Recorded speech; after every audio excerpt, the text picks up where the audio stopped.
உங்களுக்கான இன்றைய பிரபஞ்ச வார்த்தை.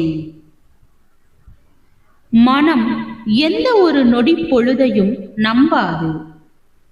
அது எப்போதும் பயப்படும். அதனால்தான் அது திட்டமிடுகிறது. திட்டமிடல் என்றால் பயம் என்று அர்த்தம். பயம்தான் திட்டமிட வைக்கிறது. மேலும் திட்டமிடுவதன் மூலம் நீங்கள் எல்லாவற்றையும் அழகாகவும் உண்மையாகவும் உள்ள எல்லாவற்றையும் தெய்வீகமான எல்லாவற்றையும் நீங்கள் தவற விட்டு விடுவீர்கள்.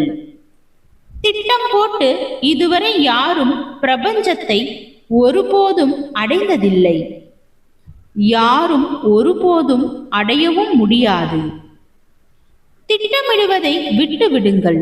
முடிவை நோக்கி உங்கள் சிந்தனையும் உங்கள் எண்ண விரிவும் அது கொடுக்கும் மகிழ்ச்சியான உணர்வையும் மட்டும் வெளிப்படுத்துங்கள். வாழ்க வளமுடன்.